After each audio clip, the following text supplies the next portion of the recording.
Hi welcome to Tushar's and mom cooking channel.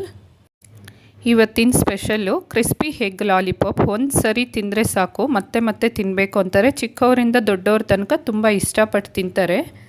Egg lollipop ಮಾಡೋದಕ್ಕೆ ಬೇಕಾಗಿರೋ ingredients: ಒಂದು ದಪ್ಪ ತಳ ಇರೋ ಬಾಣಲೆಗೆ ಅರ್ಧ kg ಎಣ್ಣೆ ಹಾಕ್ಕೊಂಡಿದ್ದೀನಿ. ಹಾಗೆಯೇ ಬ್ರೆಡ್ ಕ್ರಮ್ಸ್ನ ಪ್ರಿಪೇರ್ ಮಾಡಿ ಇಟ್ಕೊಂಡಿದ್ದೀನಿ. 2 ದಪ್ಪ ಈರುಳ್ಳಿ ಸಣ್ಣದಾಗಿ ಕಟ್ ಮಾಡಿ ಇಟ್ಕೊಂಡಿದ್ದೀನಿ. ಹಾಗೆ 3 ಮೊಟ್ಟೆನ ಬೇಯಿಸಿ ಸಿಪ್ಪೆ ತೆಗೆದು ಇಟ್ಕೊಂಡಿದ್ದೀನಿ. Pepper powder 1/2 table spoon, garam masala 1/4 table spoon, ಅರಿಶಿಣ ಪುಡಿ 1/4 table spoon, chilli powder 1/2 table spoon, ಹಾಗೆ ಕೊತ್ತಂಬರಿ ಸೊಪ್ಪು 1 ಹಿಡಿನ ತೊಗೊಂಡಿದ್ದೀನಿ. ಬೆಳ್ಳುಳ್ಳಿ ಪೇಸ್ಟ್ 1/4 ಟೇಬಲ್ ಸ್ಪೂನ್, ಶುಂಠಿ ಪೇಸ್ಟ್ 1/4 ಟೇಬಲ್ ಸ್ಪೂನ್, ರುಚಿಗೆ ತಕ್ಕಷ್ಟು ಉಪ್ಪು ಮತ್ತು 5 ಟೇಬಲ್ ಸ್ಪೂನ್ ಮೈದಾ ತೊಗೊಂಡಿದ್ದೀನಿ. ನಾವು ಮೊದಲೇ ಬೇಯಿಸಿಟ್ಕೊಂಡಿರ್ತಕ್ಕಂಥ ಮೊಟ್ಟೆನ ತುರಿದುಕೊಳ್ಬೇಕು. ನಾವು ತುರಿದುಕೊಳ್ಬೇಕಾದ್ರೆ ದೊಡ್ಡ ದೊಡ್ಡ ಪೀಸ್ಗಳಾಗಿ ಕಟ್ಟಾಗುತ್ತೆ, ಪರವಾಗಿಲ್ಲ. ಈಗ ನಾನು ಹೇಗೆ ಪೀಸ್ಗಳನ್ನ ತುರಿದುಕೊಳ್ತಾ ಇದ್ದೀನೋ ಹಾಗೆಯೇ ನೀವು ಪೀಸ್ಗಳನ್ನ ತುರಿದುಕೊಳ್ಳಿ. ಇಲ್ಲಿ ನೋಡಬಹುದು ನಾವು ಕೊಬ್ಬರಿ ತುರಿ ಹೇಗಿದೆಯೋ ಹಾಗೆಯೇ ಮೊಟ್ಟೆನೂ ತುರಿದುಕೊಂಡಿದ್ದೀವಿ.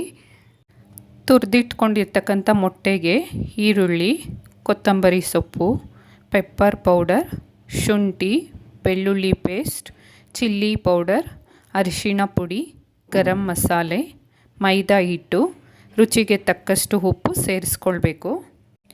ಎಲ್ಲ ಇಂಗ್ರೀಡಿಯೆಂಟ್ಸ್ನ ಮೊಟ್ಟೆ ಜೊತೆ ಸೇರಿಸಿದ ನಂತರ ಚೆನ್ನಾಗಿ ಮಿಕ್ಸ್ ಮಾಡಿಕೊಳ್ಬೇಕು. ಮಿಕ್ಸ್ ಮಾಡಿದಾಗ ಉಂಡೆ ಕಟ್ಟೋ ಅದಕ್ಕೆ ಕಲಿಸ್ಕೊಳ್ಬೇಕು. ನೀರನ್ನು ಸೇರಿಸಬಾರ್ದು, ಬರೀ ಡ್ರೈಯಲ್ಲೇ ನಾವು ನೀಟಾಗಿ ಕೈಯಲ್ಲಿ ಮಿಕ್ಸ್ ಮಾಡಿಕೊಳ್ಬೇಕು. ಮಿಕ್ಸ್ ಮಾಡಿದಾಗ ಉಂಡೆ ಕಟ್ಟೋ ಅದಕ್ಕೆ ಬರಲಿಲ್ಲ ಅಂದರೆ 1-2 ಟೇಬಲ್ ಸ್ಪೂನ್ ನೀರನ್ನು ಸೇರಿಸ್ಕೊಂಡು ಮಿಕ್ಸ್ ಮಾಡ್ಕೊಳ್ಬೋದು.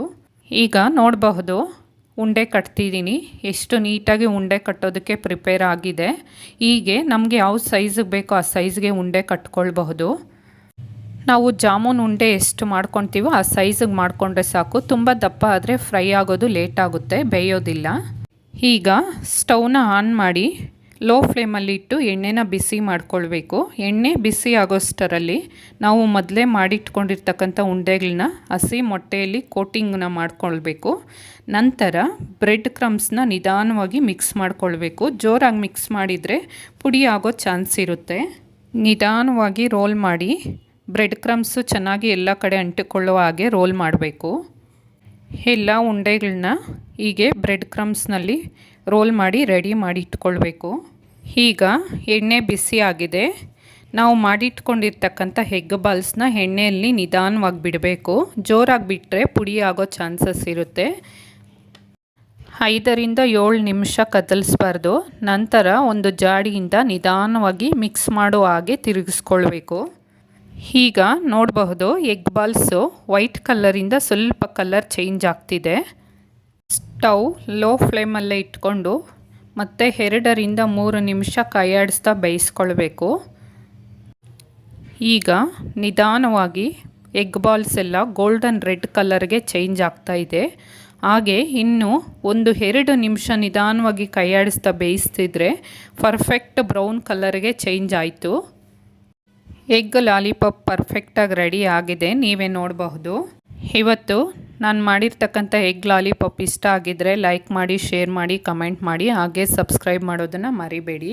ಮನೆಯಲ್ಲಿ ಟೂತ್ ಪಿಕ್ಸ್ ಅಥವಾ ಐಸ್ ಕ್ರೀಮ್ ಸ್ಟಿಕ್ಸ್ ಇದ್ದರೆ ಈ ಥರ ಎಗ್ ಬಾಲ್ಸ್ಗೆ ಸ್ಟಿಕ್ ಮಾಡ್ಕೊಳ್ಳಿ. ನಾನು ಮಾಡಿರ್ತಕ್ಕಂಥ ಎಗ್ ಲಾಲಿಪಾಪು ಇಷ್ಟ ಆಗಿದ್ದರೆ ಲೈಕ್ ಮಾಡಿ, ಶೇರ್ ಮಾಡಿ, ಕಮೆಂಟ್ ಮಾಡಿ, ಹಾಗೆ ಸಬ್ಸ್ಕ್ರೈಬ್ ಮಾಡೋದನ್ನು ಮರಿಬೇಡಿ. ನಿಮ್ಮ ಒಂದು ಲೈಕು ಒಂದು ಕಮೆಂಟು ನನ್ನ ಚಾನಲ್ ಗ್ರೋ ಆಗೋದಕ್ಕೆ ಹೆಲ್ಪ್ ಆಗುತ್ತೆ. ಹಾಗೆಯೇ ಯಾರೆಲ್ಲ ಸಬ್ಸ್ಕ್ರೈಬ್ ಮಾಡದೆ ನೋಡ್ತಿದ್ರೆ ಸಬ್ಸ್ಕ್ರೈಬ್ ಮಾಡಿ. ನೆಕ್ಸ್ಟ್ ವೀಡಿಯೋದಲ್ಲಿ ನಿಮ್ಮ ಜೊತೆ ಸಿಗ್ತೀನಿ. ಹಾಗೆ ಡಿಸ್ಕ್ರಿಪ್ಷನಲ್ಲಿ ಇಂಗ್ರೀಡಿಯೆಂಟ್ಸ್ನ ಡೀಟೇಲ್ನ ಹಾಕಿರ್ತೀನಿ. Love you all, bye friends.